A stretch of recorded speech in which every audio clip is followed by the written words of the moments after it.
দর্শক বন্ধুরা, আপনারা যারা স্যামসাং লাভার রয়েছেন তাদের জন্য সুখবর।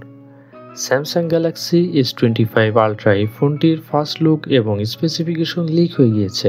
আর আজকের ভিডিওতে আমরা জানার চেষ্টা করব এই ফোনটির ওভারঅল কেমন হবে এবং এই ফোনটিতে কি কি স্পেসিফিকেশন থাকছে আর ফোনটির প্রাইস কেমন হবে। সো চলুন শুরু করা যাক আজকের ভিডিওটি।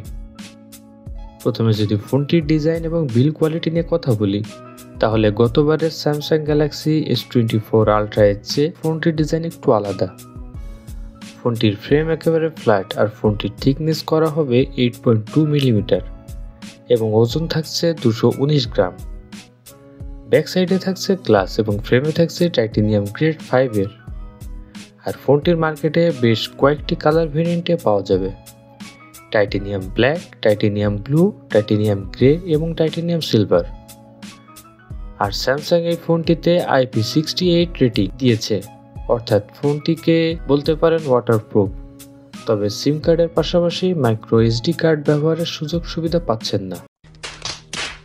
তাছাড়া 35 মিলিমিটার হেডফোন জ্যাক এই ফোনটিতে থাকছে না।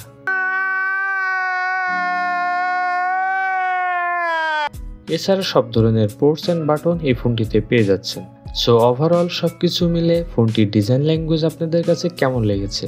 আপনাদের কাছে কি স্যামসাং গ্যালাক্সি S24 আলট্রা এর চেয়ে ফোনটির ডিজাইন বেশি ভালো লেগেছে কিনা তা কমেন্ট করে আপনারা জানাতে পারেন। ওকে।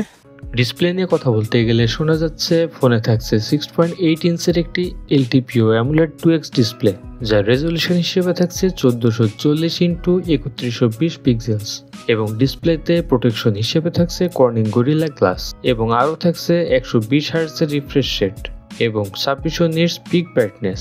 এ কারণে ডিসপ্লেটা যথেষ্ট ব্রাইট হবে। ডে লাইট কন্ডিশন বলেন এবং ইনডোর কন্ডিশন বলেন, ডিসপ্লেতে ব্রাইটনেসের ঘাটতি ফিল করবেন না। আর স্যামসাং এর ডিসপ্লে মানে তো বুঝতেই পারছেন ডিসপ্লে কোয়ালিটি খুবই ভালো হবে। আর ফোনটিতে সফটওয়্যার এবং পারফরম্যান্স হিসেবে থাকছে Android 15, যার ব্যাক এন্ডে থাকছে One UI 7। আর শোনা যাচ্ছে এই ফোনটিতে চিপসেট হিসেবে থাকছে কোয়ালকম স্ন্যাপড্রাগন 8। আর ফোনটি মার্কেটে 3টি ভেরিয়েন্টে আসতে পারে: 12GB/256GB র্যাম, 16GB/512GB র্যাম এবং 16GB/1TB, যার রেজ টাইপ হিসেবে UFS 4.2। ক্যামেরা সেকশন নিয়ে কথা বলতে গেলে এখানেও থাকছে বিশেষ আকর্ষণ। ফোনটির ব্যাক ডিজাইনে মেইন সেন্সর হিসেবে থাকছে 200 মেগাপিক্সেলের একটি OIS যুক্ত ক্যামেরা এবং সেকেন্ডে থাকছে 10 মেগাপিক্সেলের একটি টেলিফটো সেন্সর, যেখানে আপনার 3x অপটিক্যাল জুমের সাপোর্ট পেয়ে যাচ্ছেন এবং আরও থাকছে 50 মেগাপিক্সেলের একটি পেরিস্কোপ টেলিফটো সেন্সর। আর এই সেন্সরে আপনারা OIS পাচ্ছেন, যার মাধ্যমে আপনারা 5x অপটিক্যাল জুমের সাপোর্ট পেয়ে যাচ্ছেন এবং আরও থাকছে 5 মেগাপিক্সেলের আল্ট্রা ওয়াইড সেন্সর, যার মাধ্যমে আপনারা 120 ডিগ্রি এরিয়া পর্যন্ত কভার করতে পারছেন। আর ব্যাক ক্যামেরাতে আপনারা সর্বোচ্চ 8K-তে শ্যুট করতে পারছেন এবং সেলফি ক্যামেরা হিসেবে এই ফোনে থাকছে 12 মেগাপিক্সেলের সেলফি ক্যামেরা। আর সেলফি ক্যামেরা দিয়ে আপনারা সর্বোচ্চ 4K-তে 60 FPS পর্যন্ত শ্যুট করতে পারছেন। এই ফোনে আরও থাকছে ওয়াইফাই, ব্লুটুথ, GPS, NFC-র মতো আরও অনেক ফিচার এবং USB-তে থাকছে USB Type-C 3.2। ফোনটির ব্যাটারি এবং চার্জার হিসেবে ফোনে থাকছে 5000 mAh ব্যাটারি। আর ফোনটি সর্বোচ্চ 45 ওয়াট চার্জার সাপোর্ট করবে, তবে বক্সে কোনো ধরনের চার্জার পাবেন না। এবং আরও হচ্ছে 25 ওয়াট ওয়্যারলেস চার্জিং এর ফিচারও। এবার কথা হচ্ছে এই ফোনটি কবে এবং কেমন প্রাইস পয়েন্টে লঞ্চ হবে। দর্শক বন্ধুরা, বিভিন্ন লিস্ট থেকে জানা গিয়েছে 22 জানুয়ারি এই ফোনটি লঞ্চ হবে। আর যতদূর জানতে পেরেছি এই ফোনটির প্রাইস S24 আলট্রা ওই ফোনটির মতোই হতে চলেছে।